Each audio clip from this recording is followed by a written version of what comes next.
The only way that we can do scary movie was to have the Wayans back.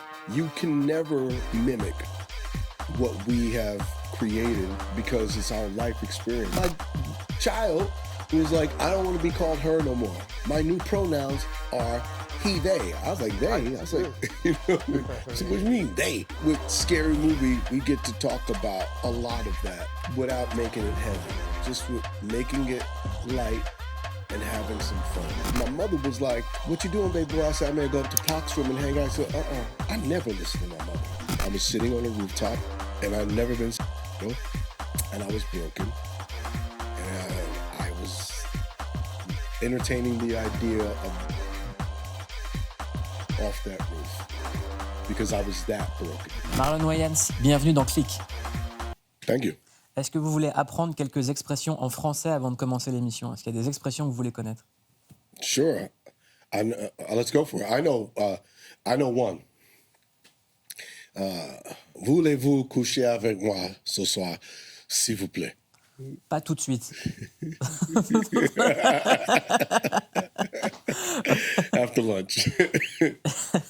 Je suis extrêmement honoré de vous recevoir parce que vous faites partie de ma culture, vous faites partie des gens qui m'ont fait grandir, qui m'ont fait découvrir l'humour. Depuis que je suis adolescent, j'ai découvert votre émission Live in Colors, vos films au cinéma.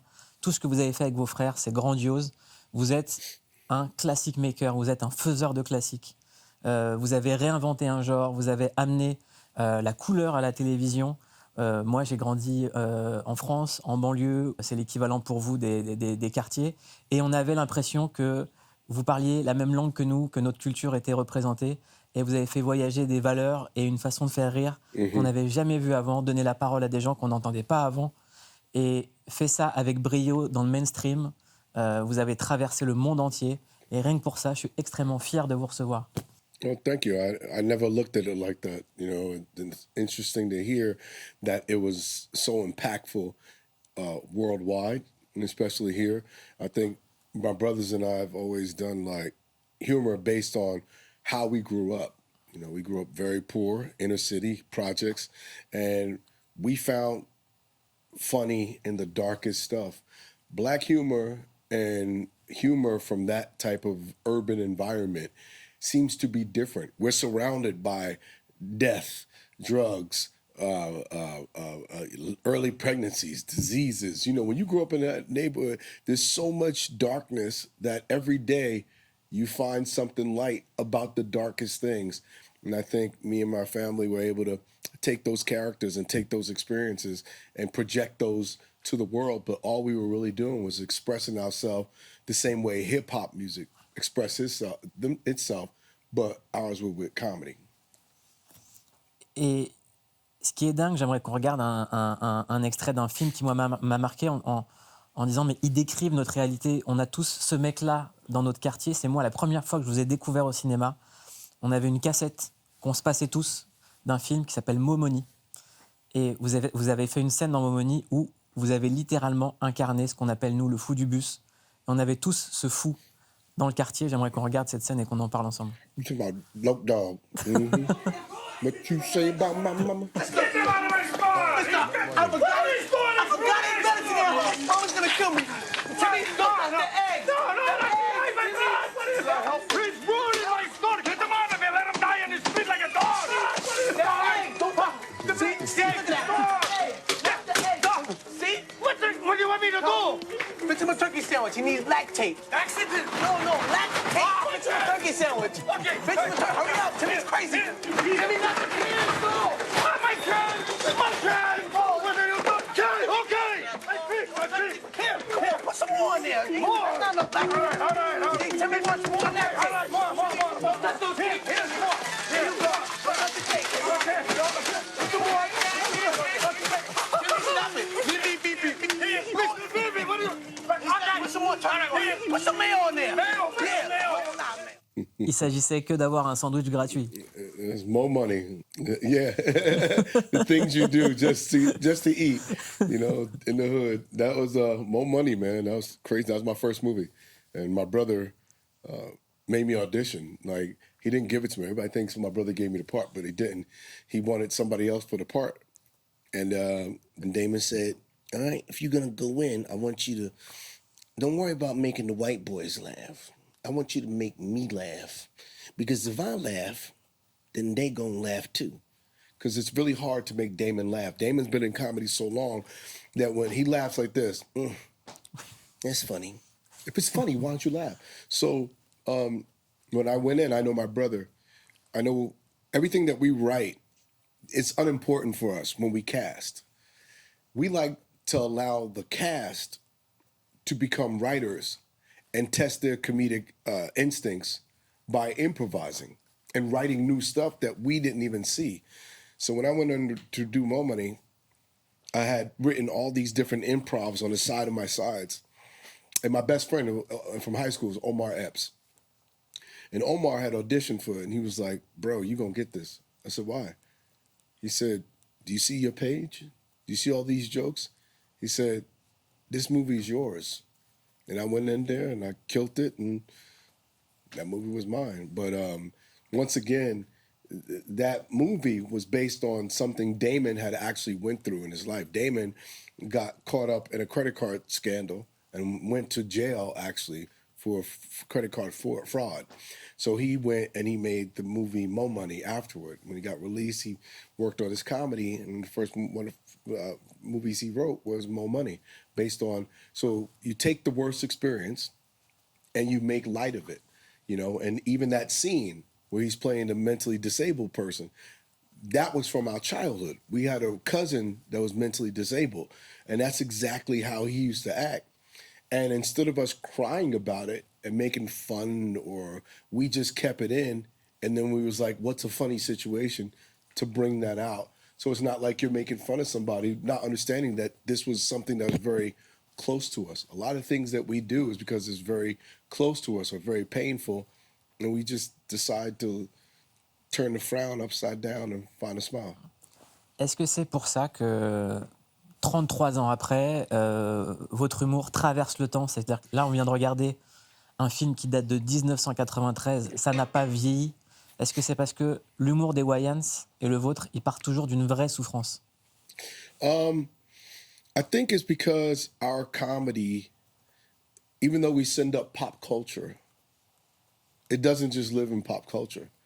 I think there's connectivity because it derives from some kind of pain or something, a character that we knew, you know, or something that we spiritually identify with. You can take our franchise. You can't take our formula. When they took Scary Movie from us, okay, we was like, all right, cool, you do that. 1 and 2, we could have sued. We was like, no. We watched 3, 4, and 5. It wasn't our humor. The audience was like, this don't taste like the Wayans. And that's why 5, they got away with it in 3. 4, they was like, I smell a rat. 5, they were done. And then 6, they were like, the only way that we can do Scary Movie, John Glickman, was to have the Wayans back, because this Frankenstein that became a monster, the only one knows how to tame Frankenstein is Dr. Frankenstein, me and my brothers. And it's been like that, right? Our formula, when Keenan left in Living Color, because you can't replicate. I could give you all the ingredients. You can never mimic what we have created, because it's our life experience. You have to have grown up in our household, in the projects, in the 1970s and the 80s, and have Elvira Wayans as your mother, Howell Wayans as your father, and that is the only way that you could understand the Wayans formula. You gotta be a Wayans. On va raconter votre histoire parce qu'elle est exceptionnelle. Moi, je pense que vous êtes un miraculé de la vie. L'humour vous a sauvé, et vous avez sauvé aussi des gens avec votre humour. Plein de gens ont été inspirés grâce à vous. Mais j'aimerais d'abord qu'on clique sur Scary Movie, parce que maintenant vous avez repris le pouvoir, et c'est un film extrêmement drôle parce que c'est un vrai film des Wayans. Est-ce que vous pouvez regarder la caméra et dire on clique et on regarde la bande-annonce? On clique. On clique.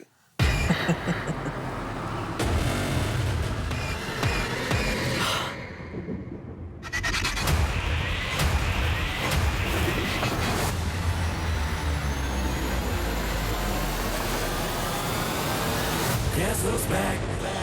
Shit. Back again. My God, he stabbed her! Not her! My pronouns are they, them. He stabbed them! We back. There's a serial killer on the loose. Hello, Tuesday. I have been preparing for this for years. Hello, Mother. You look like shit. Should we hug? I really want to, but I'm a Republican now, so I'm supposed to be racist. Oh, girl, I think all white people are racist anyway. Come here. Okay. Oh. Hey there. We heard tell of a Halloween party. We're here to drink, play bad music, do some half gay shit. Why just half gay?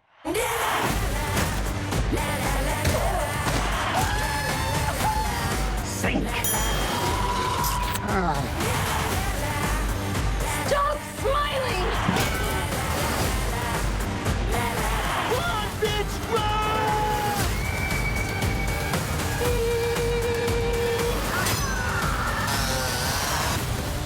Mom, Santa gave me a severed arm. Be sure to thank him. What the? Cause we need a little controversy. Cause it feels so empty without me. C'est pas innocent d'avoir choisi ce morceau de Eminem pour la bande-annonce. On avait besoin d'un peu de polémique et c'était un peu vide sans vous, sans les Wayans. You know, I always let the audience decide, man, and I feel like the audience felt like it felt empty without us. And you know, we kind of took a break from doing movies for a while. I haven't. You know, I continue to move on. My brothers kind of did. They wanted to live life and do other things, and I was young and going, no, I'm not done yet. I want to work more. I got crazier and busier because I knew one day I would have to prepare to come back to this, and I would have to do what my brothers did, which was shepherd the movie and make sure that this movie happened. And it did feel empty, and to be back to this franchise. And what's crazy was, this I know, like, if this movie works and is successful, it's all God, right? Before my father died, my father was very religious, Jehovah's Witness, right? Him and God was like this. I'm not sad my dad died because my whole life, that's all he was talking about was dying so he could be with God. So when he died, I was like, oh, he's with his best friend. Before he died, he said to me, he was in the hospital, he goes, son, I want you and your brothers to work together again. I was like, Pop, I said, we're all doing different things. We're crazy. You know, you talk about 3 different personalities. It's hard to keep black groups together. Look, New Edition keep breaking up. The Temptations keep breaking up. I was like, you know, the new NWA broke up. It's hard to keep brothers together. He said, yeah, but you guys do magic together. I said, he said, just do it. Do it for me. I looked at my dad, and there's a quote in the Bible, honor thy mother and father, for thy days will be longer. And I looked at my dad, and I said, for you. He said, you promise? I said, yeah, I promise. He said, shake my hand. I shook his hand. And then my dad passed a few weeks after that. But this movie is special because my father saw something special. My father had a conversation with God, and God gave him a message to deliver to me, who honors him, and I honor them both, to make sure that I make this movie happen. And, you know, it's not just for my family. The world needs a laugh. We all need to come together as a community in a theater and feel good. This is more than a movie. This is getting back to a feeling that it is okay to laugh, enjoy, make fun of each other, and not be all sensitive, not be toxic, not be at war. If we had more comedy, we would have less war. So for us, this is, you know, an assignment. If the Wayans had an angel name, it would be the deliverer of smiles. The critics don't always have to get it. We've gotten panned critically over the years, and so it's hard at this point to expect great reviews because we're not used to them. Because we do it for the audience, and when you do it for the audience, they keep watching. White chicks got like, in reviews. 20 years later, they're like, when are you doing Scary Movie 6? When are you guys doing another one?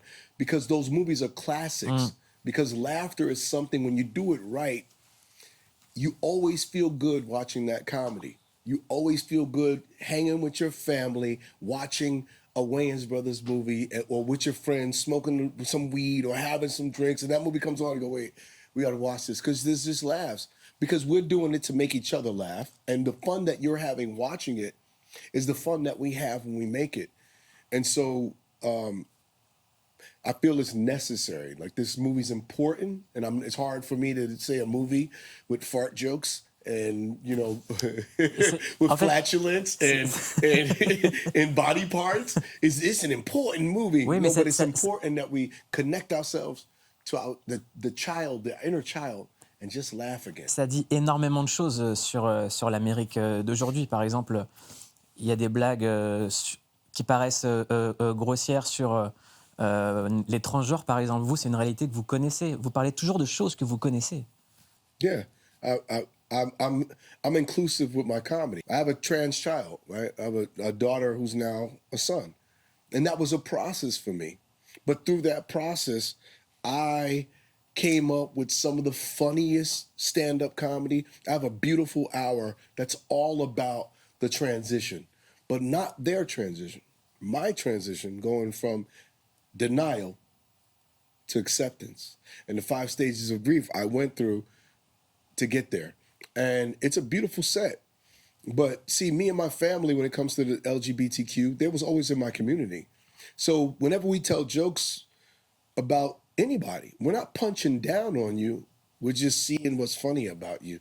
And I hope you see it too. When we did In Living Color and we did Men on Film, people loved Men on Film. It was these 2 gay critics, and they was like, hated it. And people, gay community loved it. When we did White Chicks, they try to cancel us for White Chicks, social media. Oh, they can't do that. No. You know, no. See, this is a great joke. A great joke is when you make the people that you're mocking laugh the loudest. Do you know who loves white chicks the most? White chicks. So you can't cancel me because I made them laugh. And that's what makes that movie a classic to this day. It's like, yo, that's true. That's what you want them to say. That's true. In Scary Movie, we have, you know, black kids, white kids. We have some Latinos. We have a gay person. We have a trans person. We filled the world with what the world looks like only so that we can make fun of the world and make people smile and laugh about everything that's going on. And we do this with this story that's based on, the scariest thing you go through, which is somebody trying to kill you. And through that, we explore pop culture. Est-ce qu'on peut parler de la matrice de Scary Movie? C'est un film qui s'appelle Don't Be a Menace While Drinking Your Gin and Juice. En français, ça a été traduit par Spoof Movie, qui est pour moi un classique ultime. Yes. Il faut absolument parler de ce film. À l'époque, il y avait Boys in the Hood, Menace to Society, Fresh, South Central, et vous avez tout réuni en un film. Et vous avez fait une des comédies les plus drôles et les plus politiques. Parce que vous dénonciez tout le système hollywoodien qui consistait à faire de l'argent à travers ces clichés et à travers ces stéréotypes. Vous l'avez fait avec brio. Comment est-ce que vous avez composé le personnage qui était une parodie de Hot Dog, de Menace to Society? Vous aviez les mimiques, vous aviez l'attitude. Comment est-ce que c'est né, ce film? I mean, look, that movie was kind of like, Sean and I was watching all the movies. It was basically Boys in the Hood, Menace to South Central, South Central, and it was just all hood movies about like these dark experiences. And me and Sean was like, and some of them were great. Look, Boys in the Hood, great movie. Menace to Society, great movie. But there's other movies and other stories to tell. And when we looked at it, it was so dramatic and melodramatic. Me and my brother were twisted people. We always find the joke in dark places. We go to funerals and everybody else is crying and we're laughing about something. We always find jokes.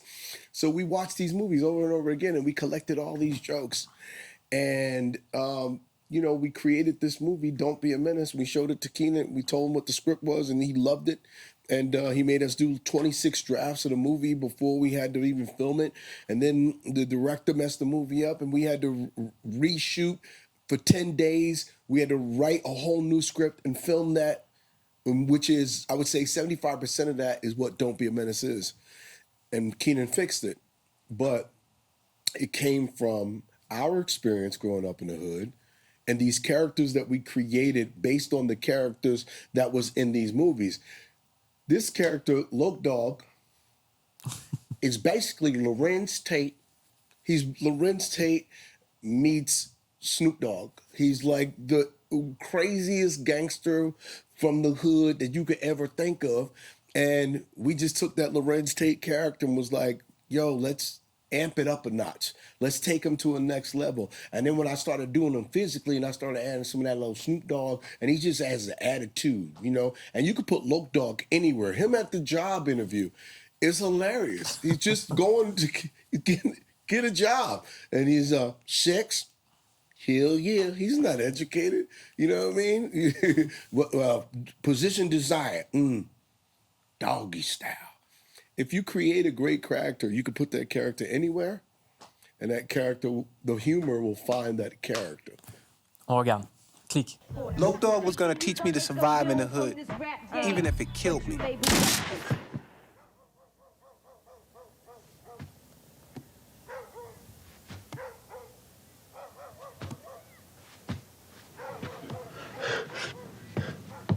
Trey, is that you? Hey, nigga, you better start announcing yourself before you get smoked up in here, nigga. Damn. You know that chronic make me paranoid, baby. Come here, you old fool dog mark-ass trick. Give me some love. What's up, cuz? What's up? All right, that's enough of that love. I don't play that sentimental shit. Come on, come here. Quick fashion question. Should I wear this Tech 9 with the high tops? Or should I wear this Uzi with my low tops?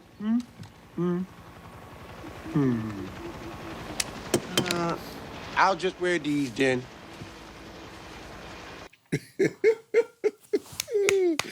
Wow.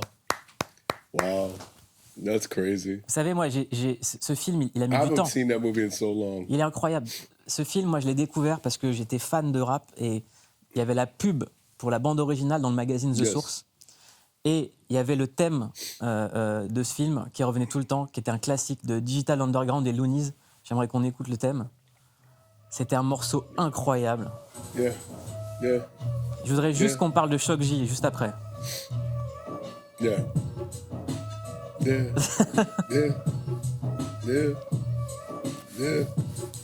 C'est un de mes couplets préférés. I remember we put that on the soundtrack. Ouais. We had a great soundtrack on this.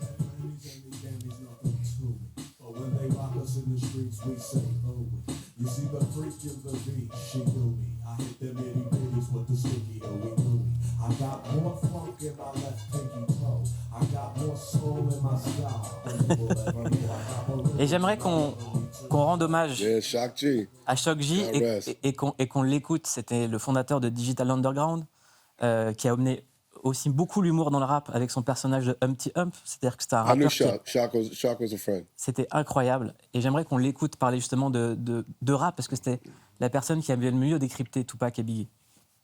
Strictly from a rhythm standpoint, Biggie is a swinger. He swings like a horn player over jazz. B-I-G-P-O, P-P-A, no info for the D-E-A. He put more emphasis on the He's just spelling his name. When people say Pac is the best rapper of all time, they don't just mean he's the best rapper. They just mean what he had to say was most potent, most relevant, and that he was the better human being. Tupac pulled from Martin Luther King, Malcolm X, all the good speakers. Even though you was a crack fiend, mama, You always was a black queen, mom. It's like pouring those words out because you mean it. Pac rhymed from the pit of his stomach. Humpty Hump and Slick Rick rhyme from the nasal palate. Nas rhymes from the back of his throat. Pac rhymed from the pit of his stomach. You know what I mean? C'était un ami à vous? Yeah, he was a friend of mine and Pac was a friend of mine. You know, it's hard when you lose friends, right? And he was right about everything. Used to run the streets together, and I met him because my best friend is Omar Epps, and they did Juice together. And it's funny because Pac, and Omar were very similar. Pac can act. He was a leader. He was funny. He could probably dance. Pac could do it all. He was like that too, and very hardworking. When we did Above the Rim, I didn't understand what hard work was until I watched him I met him when we did Juice with Omar. I go visit him on the set, so I met Pac. But I did a movie with Pac, Above the Rim. And when I did Above the Rim with Pac got into so much trouble during Above the Rim. He shot 2 cops. It was a rape charge thing. So much stuff was happening. It was funny because my mother was like, "What you doing, baby boy?" I said, "I may go up to Pac's room and hang out." She said, She said, "Listen to me, son. I know that's your friend, but he has elements around him that may get you in some trouble. And you have to watch not the person, but who he surrounds himself with. Now, I can't tell you what to do because you're a grown boy. But if I was you, I would hang out with him on set, but don't hang out with him after that." I never listened to my mother. There was part of me as a teenager, I got tired of hearing her yap, yap, yap. But something God told me, listen to your mother. And he was a couple of floors above me at the Parker Meridian Hotel. And as much as I wanted to go hang out with him, I never did. And I would see him on set. But see, Pac was a very hard worker. So when we were doing Above the Rim, he would work all night in the studio. No sleep, come back, smoke up. We shared the same trailer. His trailer was over here. We 2-banger. He would smoke weed and I would hear his music. And he'd be like, "Yo, come over here, come here. Dwayne, come on." And he'd play the music for us. "I did this last night." And him and Easy Mo B would be in there. And I would hear songs that you would later hear on the album that he released from jail. And then some that he released when he was deceased. Like Out on Bail. Out on bail. Thug life will never fail. I remember being in the trailer going, this one right here. This pops right here. There was a few songs that he played, and we was like, "When did you do that?" "Last night." And then he would go on set and act and tear his scenes up. And working with him and seeing, so when he died and he had all these collections of songs, I was like, yeah, because the boy did 3 songs a night. Nobody was writing because he was a writer. He was a poet. Pac was a leader that followed. And it's always those kinds of things that lead to your demise. It's the Achilles heel, the Achilles tendon of every Shakespearean character. He's a Shakespearean character. He had everything. It was just, he was a leader that followed. And he oftentimes surrounded himself around elements that would overpower his light. Instead of being the light, he was part of the dark, because that would influence him instead of him influencing others. I always loved him, and I always respected my space as an individual to honor my mother and my dad that raised me not to walk into those dark spaces. And I saw him 20 minutes before he died. Omar Epps, myself, and my friend Mitchell, who did Juice with him too, were in Vegas. We seen Pac. Pac was with Suge and all these thugs, and I was like, they turned me white. I was like, "Hi guys." Sure. Omar was like, "Yo, let's go say hi. We can say hi from over here, Omar. Hey y'all." He's like, "Nah, man." He's like, "Let's go say what's up to him." So we went over there and we talked to Pac. And we laugh because we always, we perform with our high school kids. I could have went down the same road Pac did. I grew up in the hood as well. It's just I chose not to hang out with that element. I didn't invite that element into my life. That was a choice. And my parents and my brothers and my influences was light. And I was Omar's influence, so he couldn't go there. And I remember laughing with Pac. We had a good time laughing and stuff. Gave him a hug. Said, I love you, boy. Are you coming to the club? Yeah, I'll meet you there. Me and Omar Mitchell, we walk away. We get in a cab, a taxi. He has his whole entourage thing. We want to ride? Nah, man, we going to take this cab. We took the cab, and that cab was tight, too. We was like, man, maybe we should have rode in that car with Pop. 20 minutes later, Tupac Shakur's been shot. And all I could think was, damn, God has his hands on me. And it's a shame because I think right now he would be a world leader. That's how brilliant he was. He was taken too soon, but a lot of them was, choices, right? He was a brilliant actor. And it wasn't that he wasn't a thug. He had it in him, but that wasn't his heart. But if you was telling jokes, Pac always had to be the funniest. If you was loud, he had to be the loudest. If you was pulling pranks, he was going to pull the craziest prank. If you was going to get in a fight, he had to get the last kick. You was going to shoot, he pulling out 2 guns. That's just who he was, and he didn't get to hone his power. J'aimerais qu'on vous écoute tous les deux en train de rigoler dans une séquence qui est devenue culte. So sensitive. Don't be so sensitive, too. Well, basically, Boogaloo. Marlon Wayans, I'm playing the role of Boogaloo. What is Boogaloo? Where did that name come from, first of all? Some white guys didn't know. What's a homeboy hip-hop name? Boogaloo! What are they calling each other these days?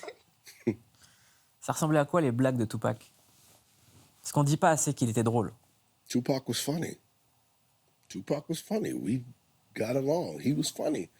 I was funny. I bet you if I was to become a rapper, I'd be a great rapper. I just chose not to. But I could rhyme. I wrote the stuff that was in Don't Be a Menace. I wrote the stuff that anytime there was a rapping scary movie, I wrote raps in the new scary movie. I write. Performing arts high school kids come from the ghetto. A lot of them come from the projects, come from these torn backgrounds, some parentless homes, and they go to this school and they can express themselves through their art. But they're good kids. Pac was a good kid. Pac had a light. When you see him smile, you see his joy. He was funny. And some people don't like me to say that, like that messes up their image of him. Well, you didn't know him like that. You never laughed with him. You never hung out with him. You never pranked with him. So don't tell me how to honor my friend that I knew. He was funny. And I wish he would have dug more into the light. I remember when I saw him another time, and he had just gotten out of jail, and we was walking on the MTV line, and I gave him a hug. What's up, man? It was very brief. But I could see he just had a lot on him. Like he wasn't in his element. Like it was heavy. Like he was there but he wasn't present because a part of him wasn't living the truth of what all he is. He was Bishop from Juice, and he never got out of it. And it's sad when you think about he was so young when he died, and I think the world missed out on some greatness. Une dernière question sur Pac, c'est que quand on écoute sa musique, il se disait condamné, il parlait beaucoup de sa mort, il parlait beaucoup de ce qui lui arrivait. Est-ce que vous pensez que c'était prophétique ce qu'il écrivait? You say things enough, you be careful what you put in the universe. I'm gonna live forever. That's what I'm putting that in the universe. I'm gonna live forever. I'm gonna be old as hell. Yeah, you can't put that, self-fulfilling prophecies, man. You can't put that out there. You can't, what you say. Not only is God hearing you, but the devil's hearing you too. So you gotta be careful what you spit out into the world. because somebody, something, some force is going to make that dream happen. So try to put positive things out there, not negative. Put your biggest dreams out there. I want to be the biggest star in the world. I want to be the funniest dude to ever live. I want to be the most versatile comedic influence that's ever been. I want to be a generational talent. But I ain't going to put out, I'm going to die young. No, not if I can help it. I want to live forever. I'm looking forward to peptides, to science, to AI, that I'll be just when I'm about to pass, AI is like, no, we'll fix you. And I get another 20 years. I'll put a Tesla chip in my heart, whatever I got to do to live, because I have so much light and so much love and so much laughter to gift the world that I never want to go. And I miss them.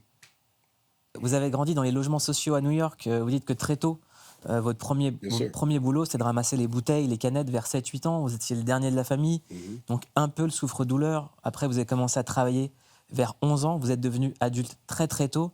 Vous aviez une mère très très présente qui, elle, vous affirmait sa présence en disant « il faut que vous soyez tous indépendants », très tôt dans la vie active.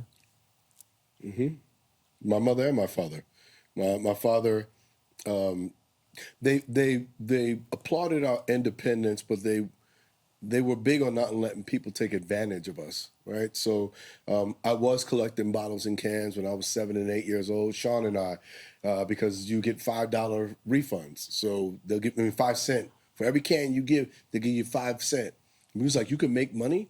So we went out around our neighborhood collecting bottles and cans, and we would collect hundreds. And we was making so much money that my dad would be like, now give your mother $20, because he was teaching us responsibility. And then, you know, AIDS came out, and my father made us stop collecting bottles and cans because he didn't know if you can catch it from, you know, cans or bottles or, you know, getting cut. And so he made us stop that business. So then I started working in a pizza shop, and they paid me $20 every 2 weeks and tips from delivery and all the free pizza and icy I could eat. And my dad made me quit because he was like, that man's taking advantage of you. And I cried because I liked working. I was like, it felt good to work. It felt good to give my mother $20 to contribute to the household. It felt good to be able to feed my nephews pizza and ices whenever they wanted to. It felt good to be a young man contributing to my household.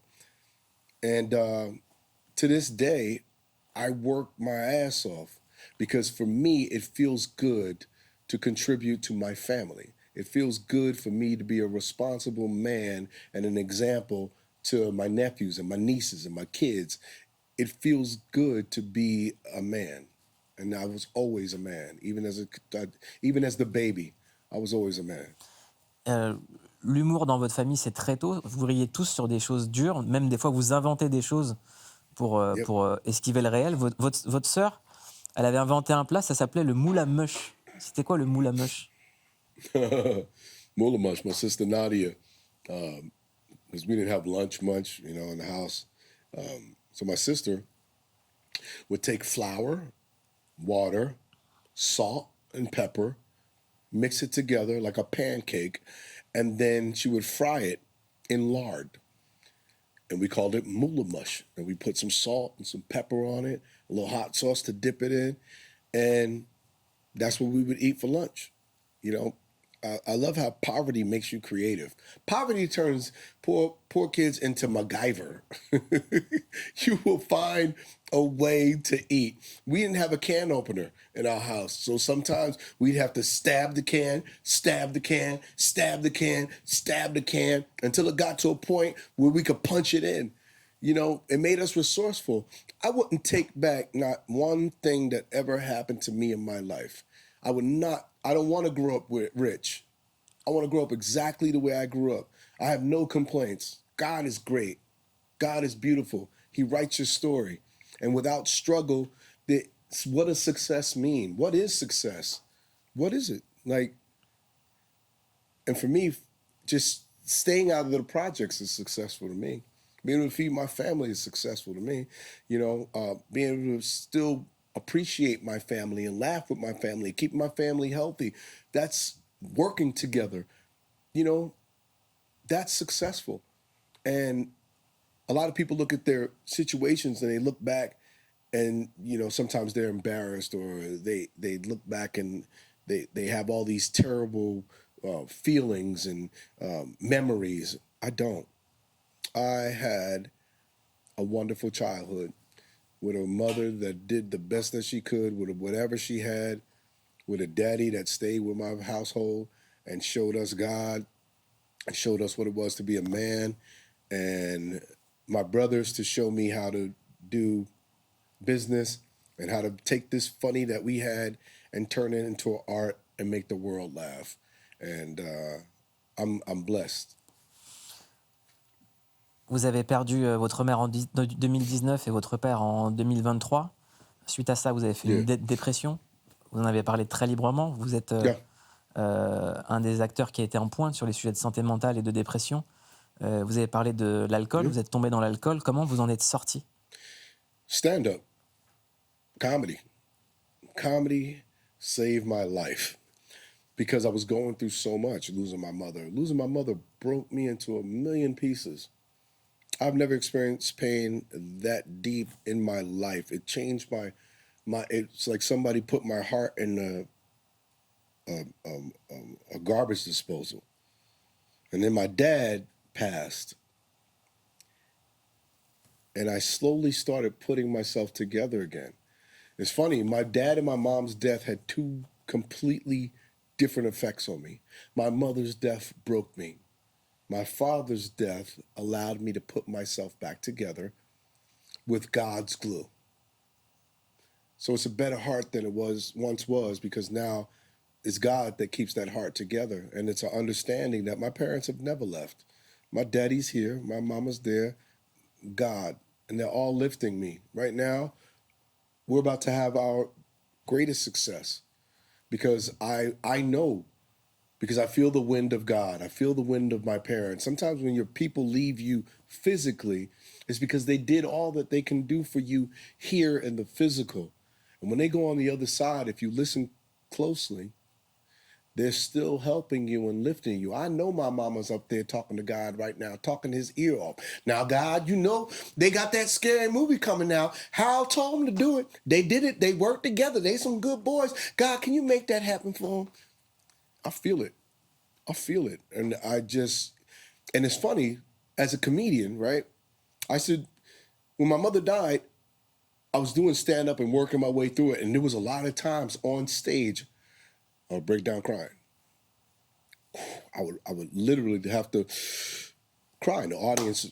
I remember them clapping while I was crying. And I would come out of it. Every time. The claps, the applause, the laughs, the cheering would get me out of that moment. And I had a really funny 40 minutes when my mother died. It was heartfelt. And I was like, damn, 40 minutes ain't enough for a special. Then my father died. And I was like, oh, great. There goes the other 30 minutes I need. So now I could take my mother's death and my father's death and I could put them together and I could do this special called Good Grief that I shot in Harlem where they grew up. And I used my pain to honor my parents with the gift that God gave me, which is my art of comedy. And lo and behold, I healed myself.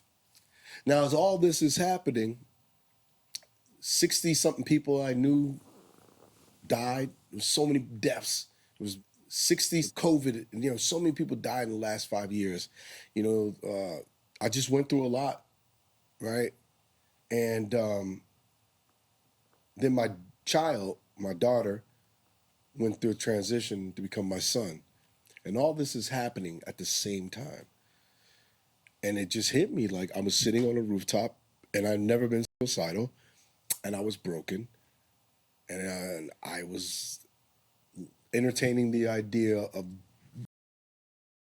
off that roof because I was that broken. It felt like God was playing a prank on me. And then at that point, I remember it was the day before my child had a transition. the moment, the timing of the transition, I could feel the incision being made in my child. And I got up, I crawled on the floor, and I cried in a fetal position, broken. My father used to always say, you know, son, one day you're going to go through so much pain in your life. Because my dad been trying to recruit me to be a Jehovah's Witness since he was born. He recruiting us. You know how they knock on your door, right, to try and sell you Jehovah? My father knocked on our door every day, and we was like, nah, no thank you. Nah, no thank you. Another time, sir. And my father was like, one day, son, you're going to go through so much pain in your life, you're going to crawl on your knees, and you are going to beg and plead and ask God for his strength and his mercy. And then you will come to know God. I didn't think that that was real until I lost my mother, until I lost my father, until I lost my daughter. And that was the moment for me that broke me and reshaped me to take all this pain that I was dealing with and become a really great comedian. Pain, everybody feels. It's not about, oh, I could write about politics. Oh, I could write about, you know, the hood. Oh, I could write about sex. No, you want to write about something that everybody gonna go through? Write about your pain. Because everybody gonna go through pain. And everybody's gonna be able to identify with that pain. And the fact that you could take your story and make people laugh and heal yourself and heal them at the same time, you're doing something great.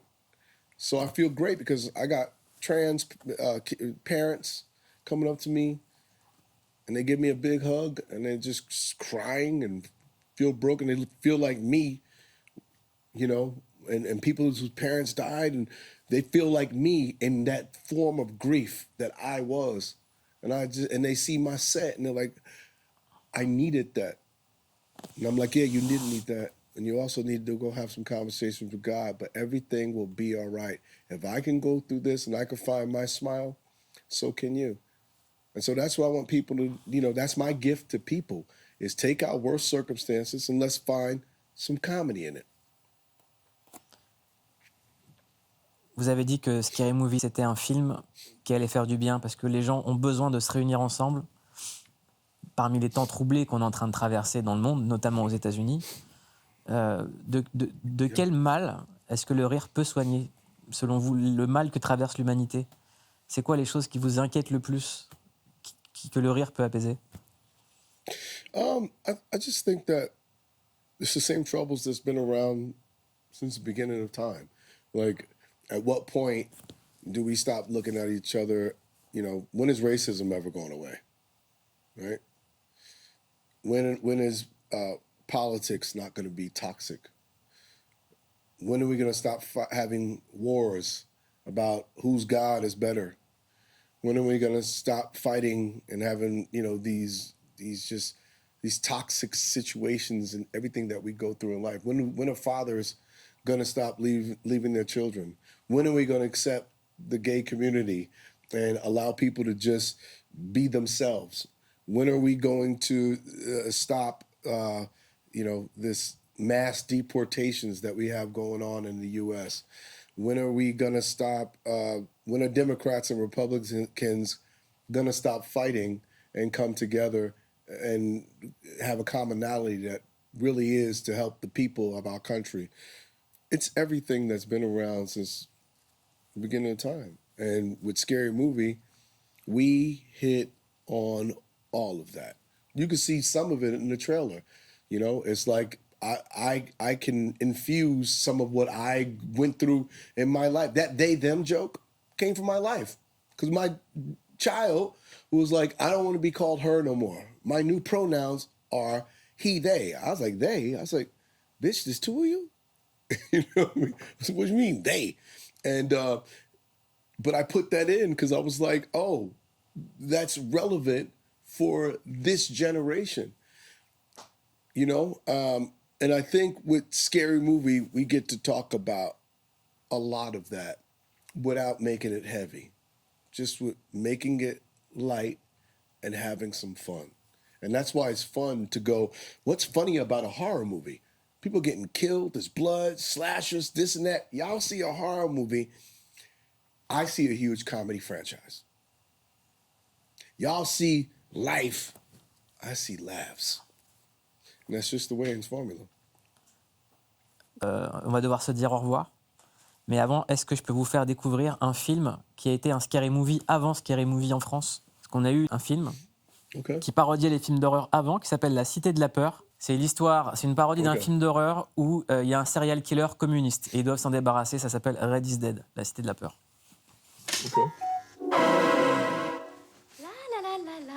Il ne peut plus rien. Nous arriver d'affreux maintenant. Ce bon bain m'a fait du bien. Sandy, attention. Oh Sandy, je suis désolé, mon Dieu, c'est affreux. C'est pas grave, mon chéri. C'est pas grave du tout. Oh.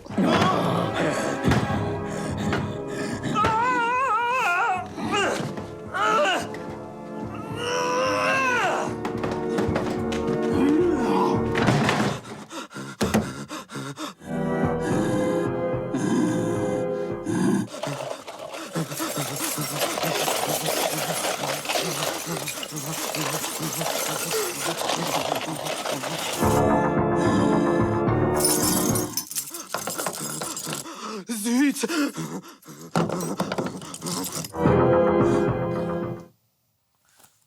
La Cité de la Peur. En tout cas... It's fun. I want to watch the whole thing. It's funny. Terrible production design. They did that on a budget. But I thought there was some fun physical stuff in there. And I like the shaking in the pockets and things. I'm like my brothers now. I'm like, that's funny. You know? But, you know, I'm a fan. So a fan of all films. And that's definitely one I want to watch. En tout cas, il faut absolument aller regarder Scary Movie, ça sort au cinéma, c'est une réussite. Je suis extrêmement honoré d'avoir pu parler avec vous. Vous avez bercé ma vie, voilà, vous êtes un des mecs les plus drôles, un des comédiens les plus talentueux. Thank you. Et là, la conversation qu'on a eue, merci de vous être livré aussi profondément. C'est rare qu'à Hollywood, des gens parlent aussi sincèrement. Oh, thank you. Merci beaucoup. Merci d'être venu dans Clique. Well, thank you for your insightful questions. You almost made me cry 3 times. Gosh. Clique. Thank you, bro. Merci beaucoup.